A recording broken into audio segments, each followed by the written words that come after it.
Thank you, Chairman Larsen and DeFazio, and ranking members Graves and Graves, for allowing me to testify today.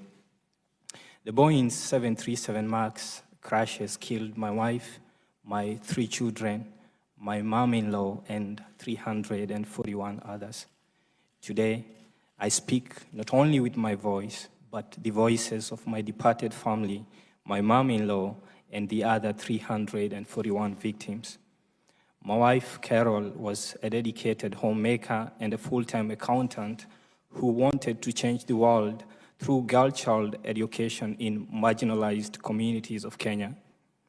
My 6-year-old son, Ryan, was a super intelligent boy who was fascinated by the galaxy and aspired to be an astronaut. My 4-year-old daughter, Kelly's singing delighted everyone.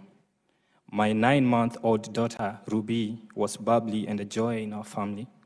And my mom-in-law, Anne, was a retired teacher of over 40 years who has shaped the world of young men and women through her teaching and counseling. I think about the last 6 minutes a lot. My wife and my mom-in-law knew they were going to die. They had to somehow comfort the children during those final moments, knowing they were all their last. I wish I was there with them. It never leaves me that my family's flesh is there in Ethiopia, mixed with the soil, the jet fuel, and pieces of the aircraft.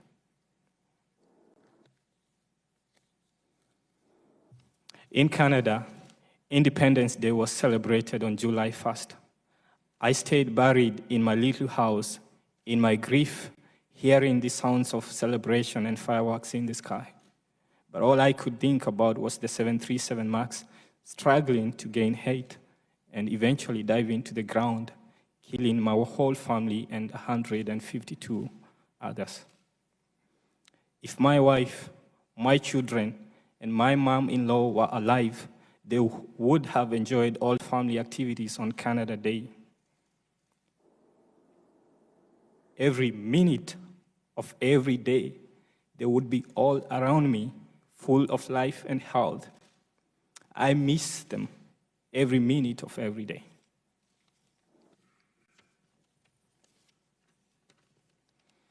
On April 4th, 3 weeks after the deaths of my family, in what I have since learned is a shameful pattern of behavior by Boeing and airplane manufacturers, Boeing shifted focus from the root cause of the crashes, which is the design flaws in the 737 MAX and MCAS, and started talking about foreign pilot error.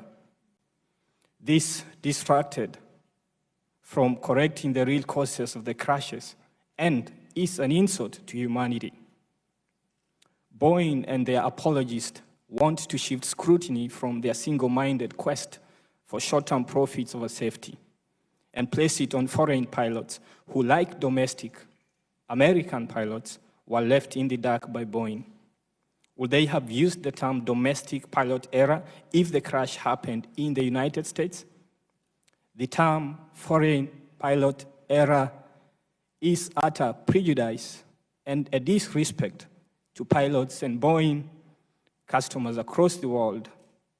Boeing used this fallacy of foreign pilot error to avoid the grounding of the 737 MAX after the crash of Lion Air Flight 610 on October 29th last year. That decision killed my family and 152 others in the crash of Ethiopian Airlines Flight 302 4 months later.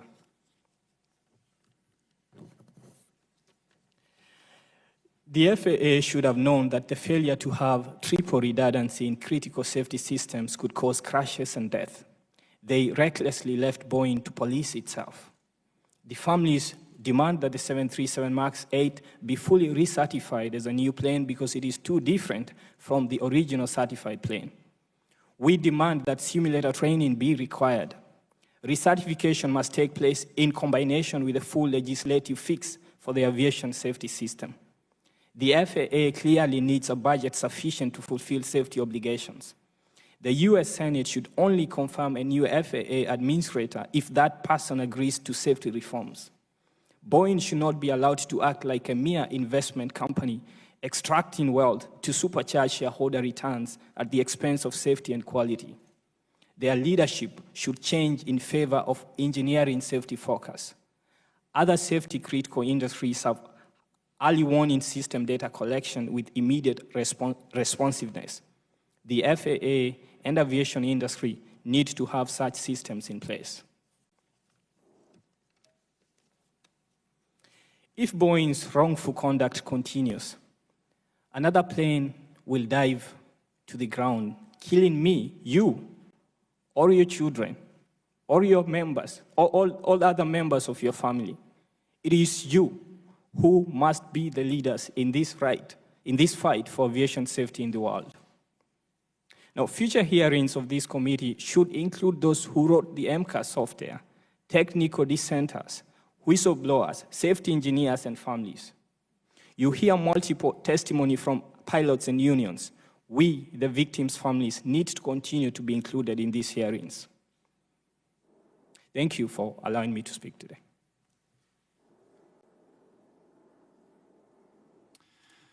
Thank you, Mr. Njoroge, for your testimony, your moving testimony, and your recommendations.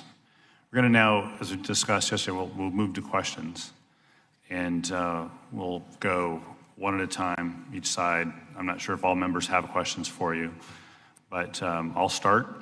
And I know you've come with some recommendations for the committee to consider. And I wanted to ask you specifically about your written testimony and the issue of the changes that we've made about 14 years ago in what we call the ODA, in the Organization Designation Authorization.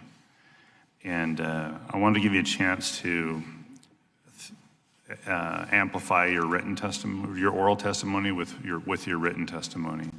And can you explain, at least in your mind, the change that you think the committee ought to be making, and why we ought to be making any changes to that authority? Michael, do you want to? And it's fine if Michael wants to answer as well. It's fine. And then I'll supplement it later. That's fine. Thanks. Thank you, Mr. Chairman.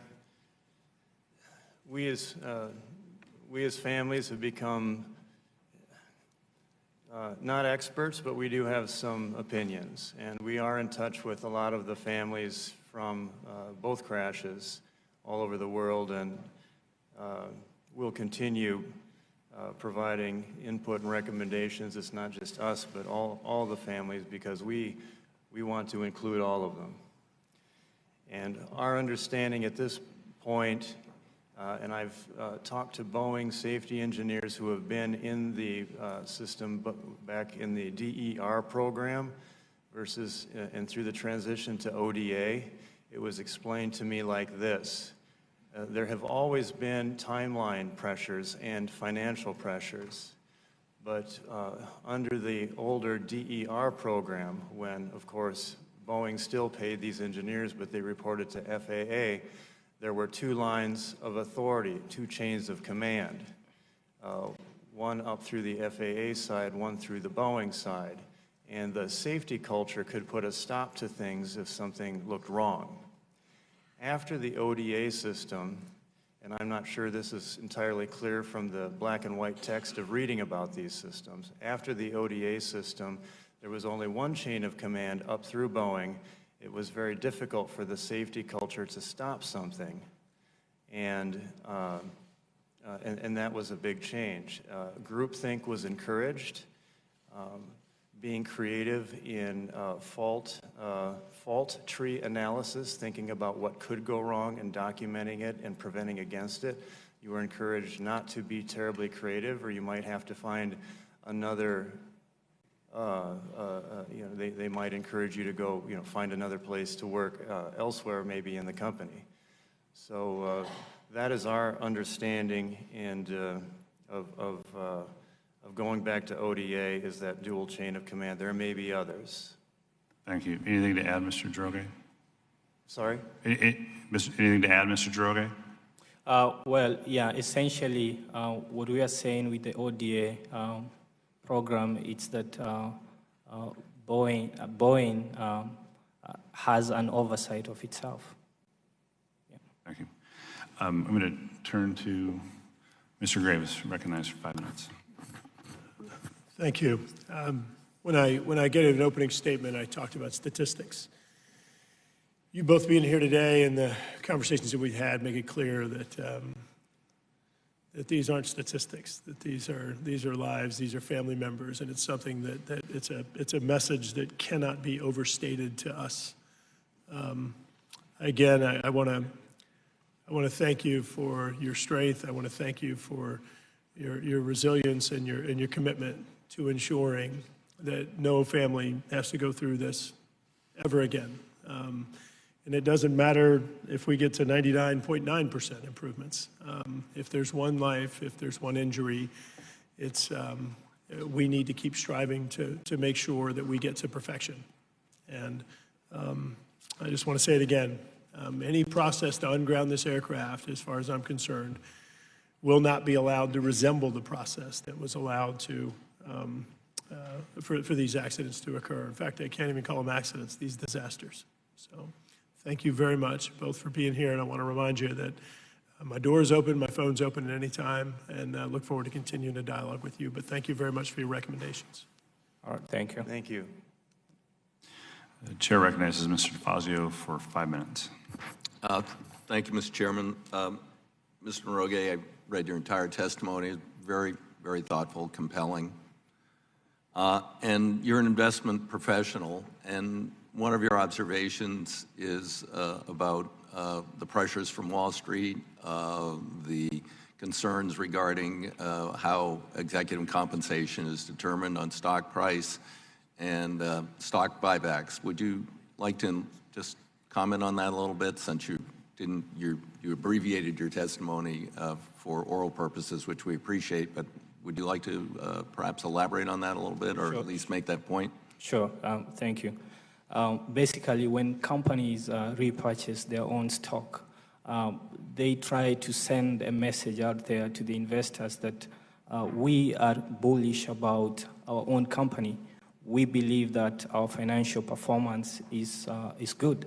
And it seems that since the CEO, Dennis Muilenburg, obviously before that they still had the equity repurchase program going on, but since he took over, the numbers, the dollar values of the repurchase of the stock went up.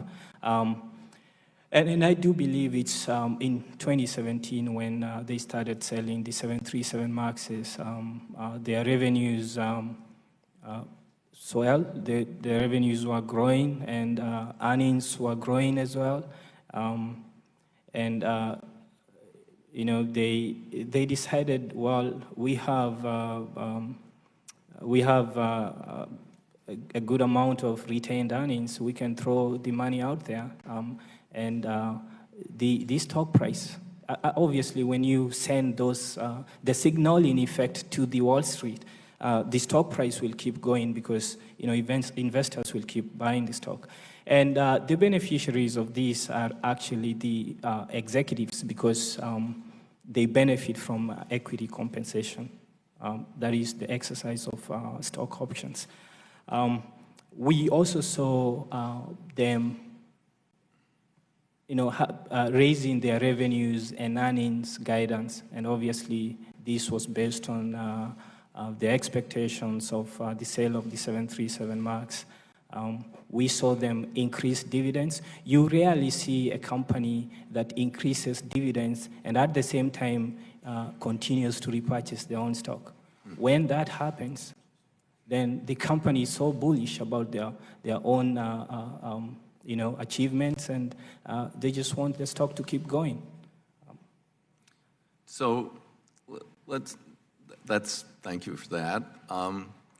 So the money that they use for repurchasing, it's not constrained in any way. They could spend that money on personnel or plant and equipment or anything else. Is that correct? Well, yeah, and you know, I really felt that when the board of directors authorized the repurchase of stock worth 20 billion, that was in December of 2017, December of 2018, that's just a couple of months ago, about 6 months ago. That was barely 2 months after the crash of Lion Air Flight 610. So at that point, they knew that there were safety concerns with their jet, and they should have invested on safety instead of repurchasing stock. Yeah, I recently read, and this is something we're looking into, but a news story where they were laying off senior engineers and hiring contractors, some paid less than $10 an hour, in dispersed locations around the world, which is obviously hard to supervise and integrate in developing software for this airplane. And that's, when you talk about the amount of money that they had on a discretionary basis that they could use for bonuses or, you know, dividends or, you know, buybacks, it raises some real concerns. So thank you for expanding on that. Thank you. I yield back, Mr. Chairman. Thank you. What we have now going forward is just a few other members have some questions for you, and so we're going to go a little out of order in that regard. But I know we had Ms. Davids from Kansas, who's the vice chair of the subcommittee.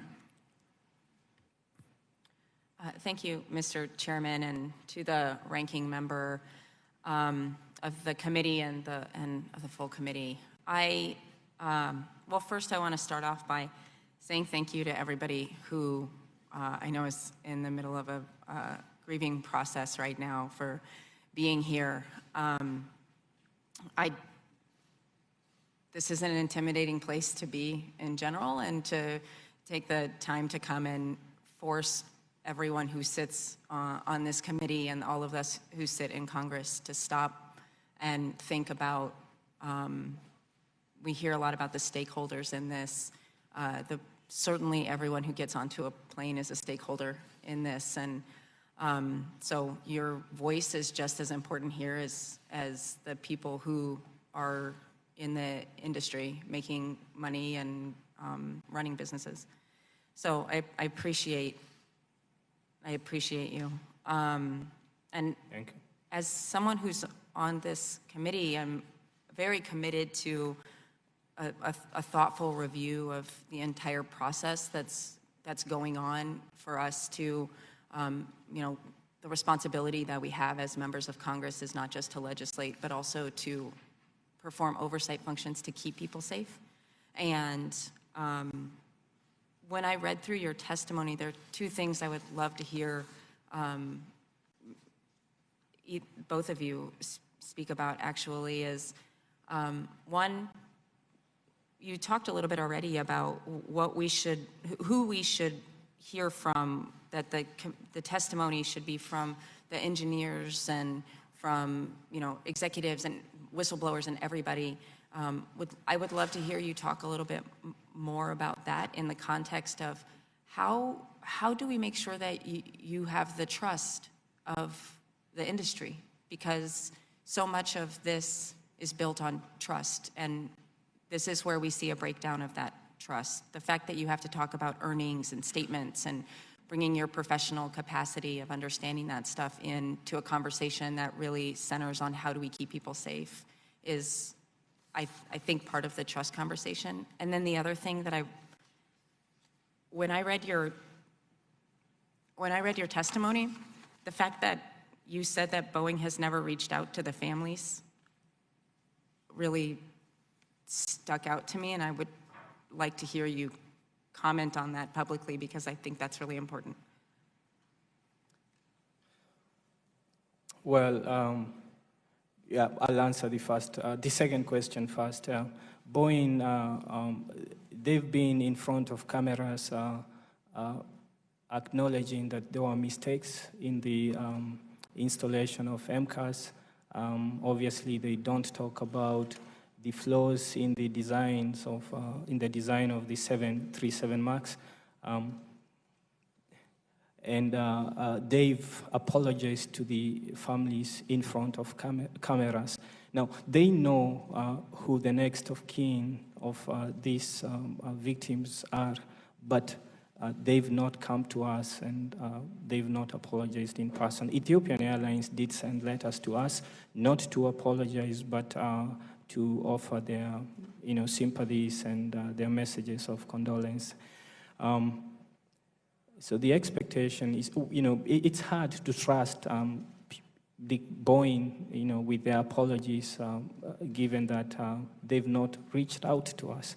And I do believe that they did that in the days leading up to the Paris Air Show, because it's for commercial reasons. I believe it's a publicity stunt that they just appeared on cameras to apologize to the families.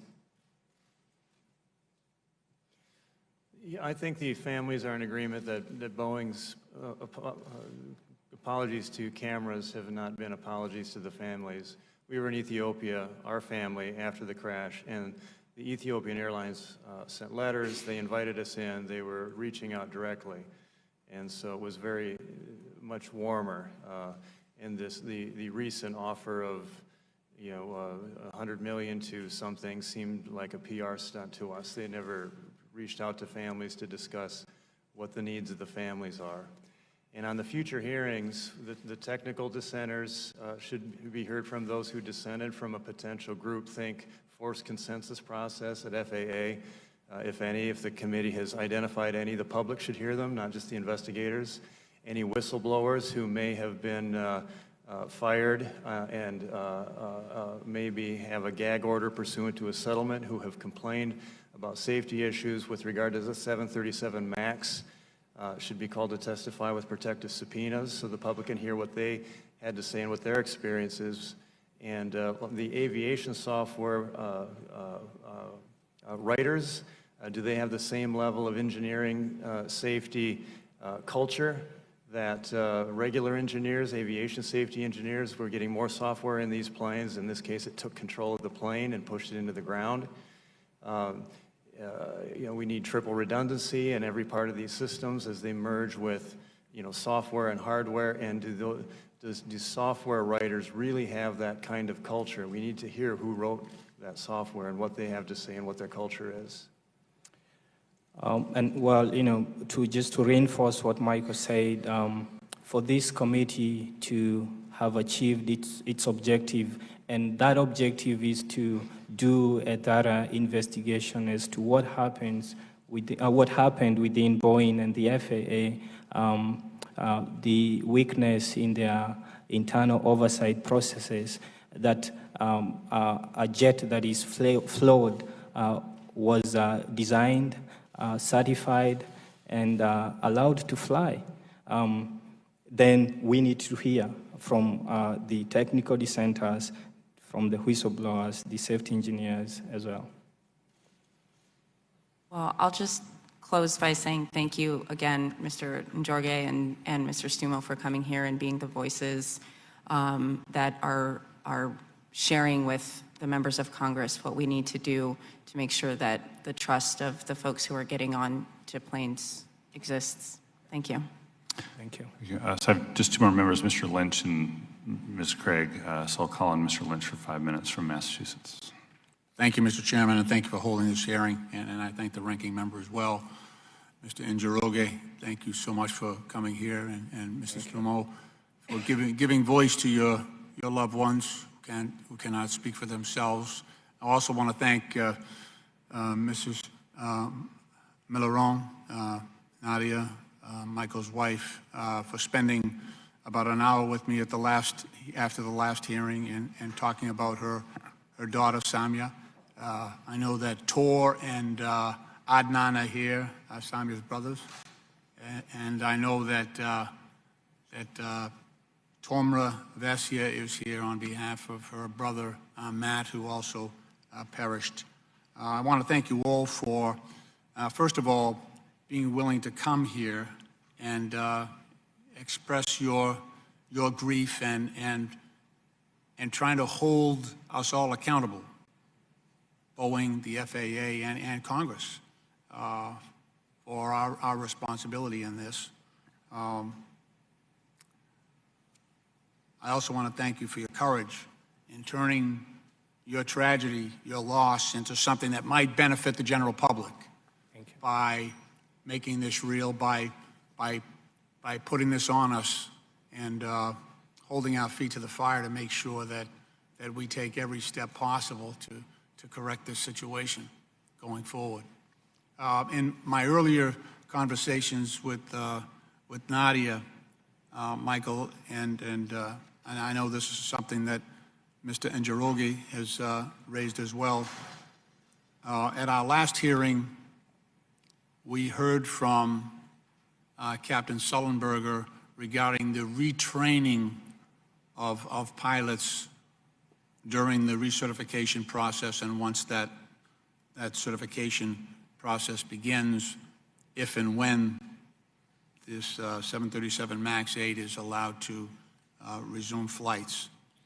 And there is a controversy or some difference of opinion of whether the training for those pilots or retraining for those pilots should be conducted by simulator, or, which is what Captain Sullenberger recommended, or whether it should be allowed to occur by computer, a simple computer program. And I know that Nadia had some strong opinion on it. I think there's a need to make sure we get this right, and I'm not sure. I know that inadvertently you have delved into some of the issues. I see some of the recommendations that you've made here in your opening testimony. What are your thoughts on the requirement that we make sure that, in light of the fact that we had reports that the aircraft was acting like a bucking bronco, how important do you think it is that we give each and every pilot the full knowledge and experience on a simulator versus allowing them to be retrained on a computer, if you will?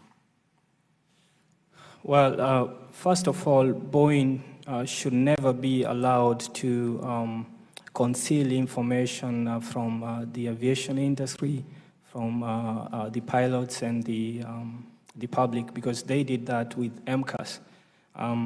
8 days after the crash of Lion Air Flight 610, they issued a flight operations manual bulletin. And even after knowing that 189 people died, they did not mention MCAS. They did not want to mention the software. And that means they were just trying to conceal the information, because when you talk of MCAS, then you talk of the design flaws in the 737 MAX. And a lot of times in our lives, we tend to rely on experiences of other people. And when Captain Sullenberger spoke, he said that even knowing that, he knew that he knew what will happen, and so when he was trying to do the simulator thing, he got to understand why the pilots could not control that aircraft, and that means that just that iPad training is not enough at all, and so what I would like my recommendation is that the pilots should go through a simulator training, and the flight's operations manual should always disclose everything that is in an aircraft. And that should never happen again. I mean, that's criminal. Why would you conceal information of an important software that can take control of the plane? And that's what happened. MCAS took control of that plane. The pilots could not recover it, and they just dived to the ground. So that's something that this committee should look into. Thank you. Michael? Steve? Yes, thank you for the question. This plane, we definitely want simulator training as families. It was, my wife and I came to Washington after Samya's death far earlier than we would ever want to, because we heard that the Flight Standardization Board was proposing another hour of computer or iPad training as the remedy for pilot training after our daughter died. And we were very unhappy and worried that there was going to be a rush to unground this plane. Plus the comment period, instead of 30 days, was 14 days. And so we got involved then, even though we weren't ready to do so. And we had a meeting with FAA early, and we got families to sign a letter requesting that that comment period be extended so that we could comment and say, this is insufficient, we need simulator training. And the FAA was gracious enough to grant that extension of time to comment. And we did, and other members of the public submitted comments that simulator training is needed.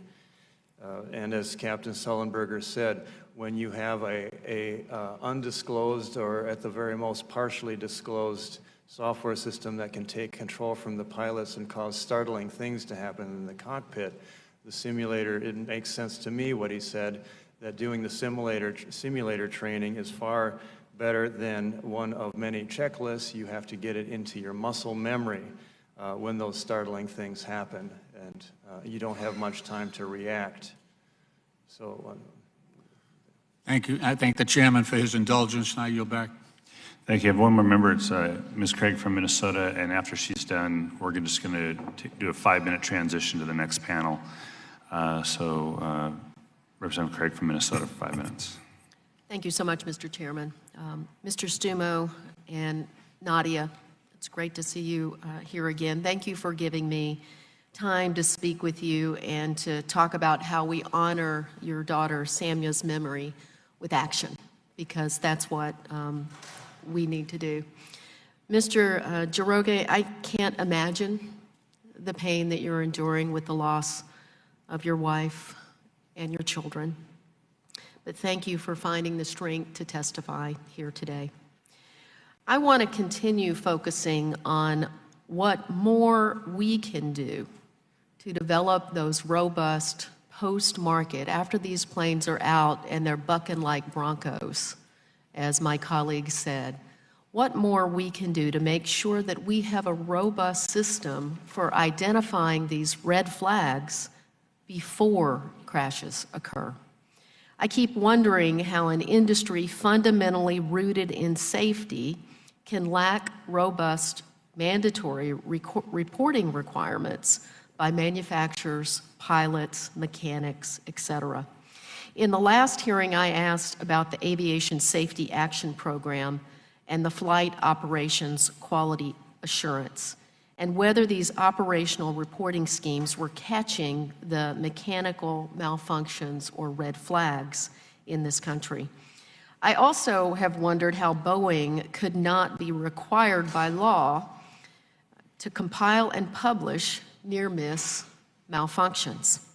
It's hard to believe that not a single pilot anywhere in the world went head-to-head with this malfunctioning MCAS system, overcame the software, landed with information about that experience, and that the public did not know that. I worked for a company that produced pacemakers before I came here, that control irregular heart palpitations, machines that by design are there to save lives.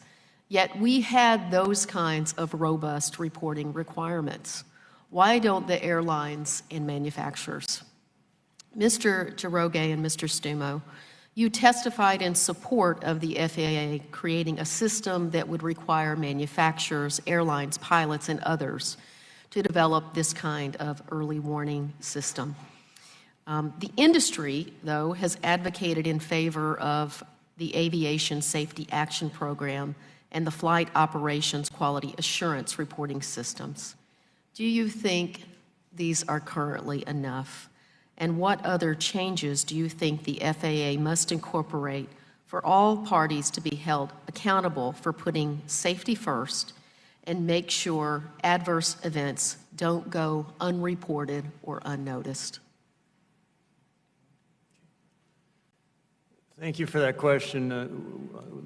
We as the families, or at least my family and others we've talked to, do think that a more robust early warning system is necessary rather than to state, oh, it's been a long time since there's been a crash. That's really good, but if you have a 99.9% safety record, that's one crash every 1,000 flights, which we don't have, but that's not good enough. And I know that in other critical safety industries, or I have heard, I am not an expert, that there is that mandatory reporting. There's not only the reporting, but you need a system that can analyze and recognize patterns and then have some ability to get in front of those patterns. And I know you've had experience with that in the medical device industry, where the combination of software and hardware that interact, and indeed more often the software fails than the hardware.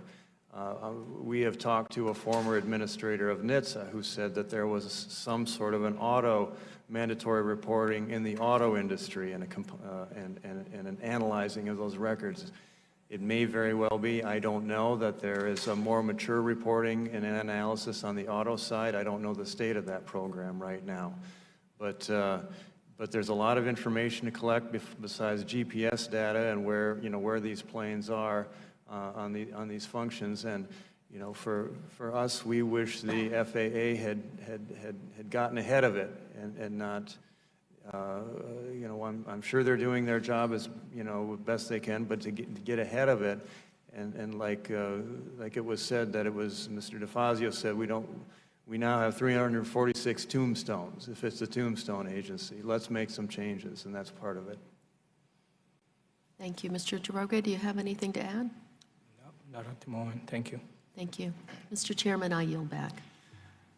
Mr. Njoroge, Ms. Stumo, and the families, thank you very much for being willing to testify today. I want to commend to the members your written testimony. If everyone has not had a chance to read the written testimony, it's equally compelling. What you've offered us today is not just additional pathways for us as a committee to explore in our oversight. More importantly, you're putting a face to what can seem to the outside to be a very bureaucratic, very step-by-step, very incremental investigation. But your presence is a reminder to all of us that the flying public, the individuals who get on those airplanes, the families who get on those airplanes, are much more important than the other folks that we tend to listen to around here. And I appreciate your willingness to spend some time with us to remind us of that. Thank you very much. With that, the committee will excuse you, and we'll do a transition for 5 minutes. Thank you. Thank you, Mr. Chairman. Thank you.